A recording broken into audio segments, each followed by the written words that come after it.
The dust hung thick in the air, choking out the moonlight and stinging the lungs of the men who crouched in the rubble. They had been cornered.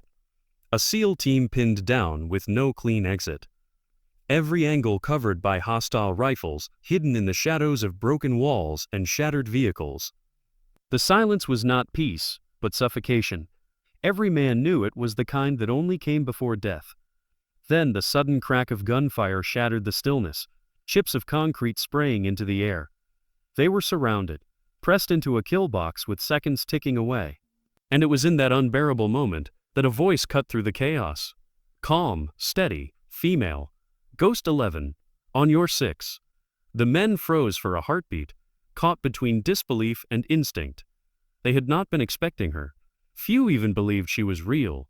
Yet the clarity in her voice had no hesitation, no doubt, and it carried a weight that pulled them back from despair. The youngest of them shifted, searching the darkness but saw nothing, only the faint shimmer of movement against the ruin's edge, like the ghost of an answer they hadn't dared to pray for.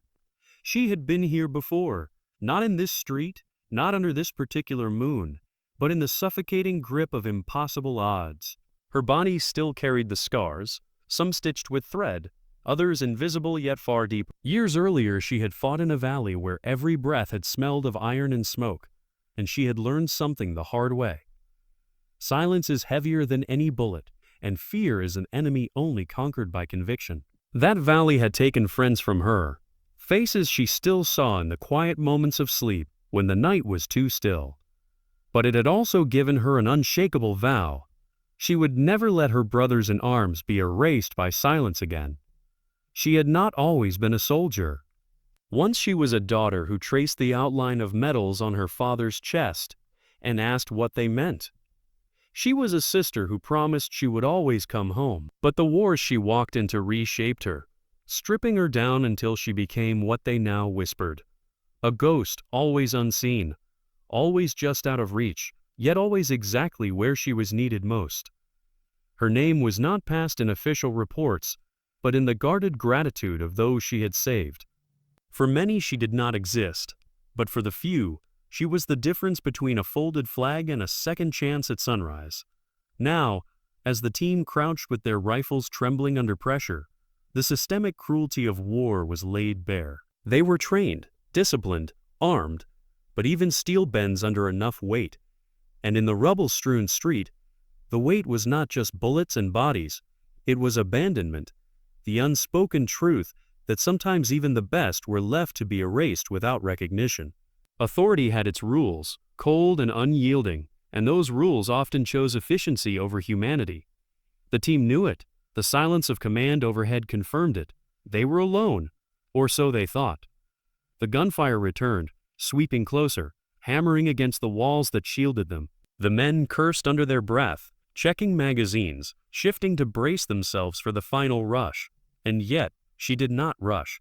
She moved with deliberate calm, her boots crunching softly in ash as she appeared in their blind spot. Her presence was quiet, but undeniable, the kind of entrance that shifted the air itself. They had been watching every angle, yet none of them had seen her arrive. Her eyes, lit by the faint reflection of fire, carried something both terrifying and reassuring: certainty.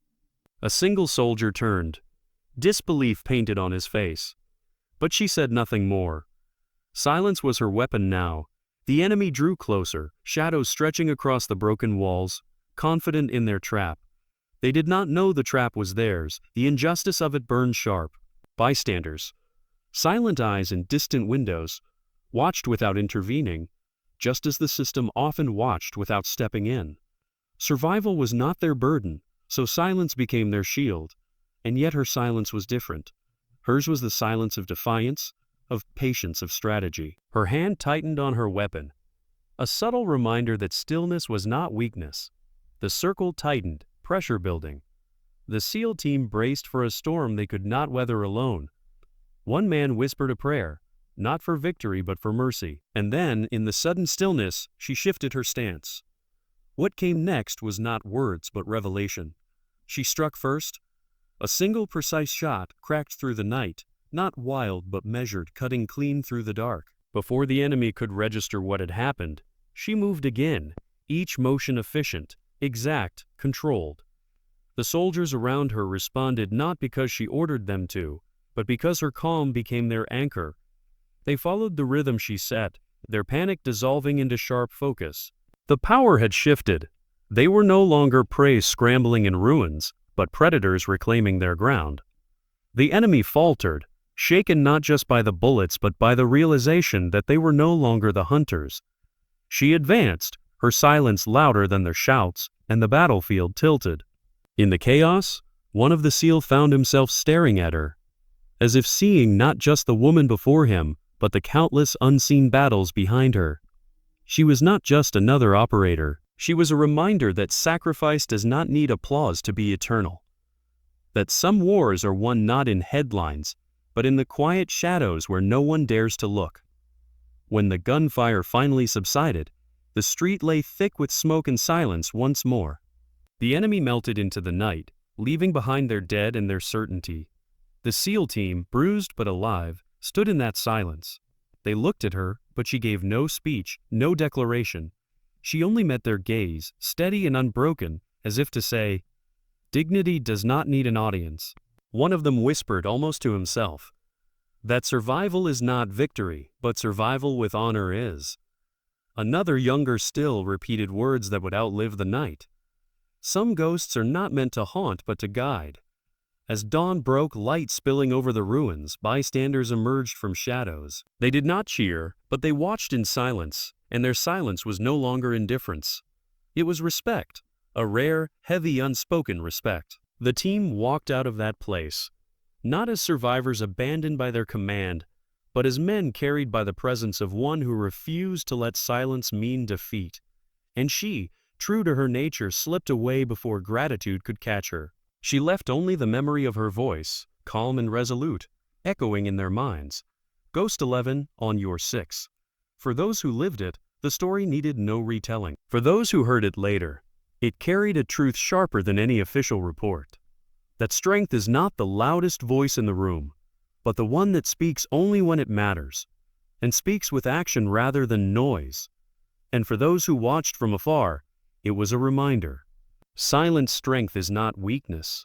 Respect is not optional. Sacrifice is not to be ignored. The world turns on the backs of those who fight unseen, those whose voices cut through the dark only when everything else has failed. If you've walked with us through this story, take a moment to reflect. Where are you listening from tonight? What does silent strength mean to you? Share your thoughts below and stand with us in honoring the unseen. For more stories of dignity, sacrifice, and unshakable honor, stay with us, because some battles never make the news, but they deserve to live forever.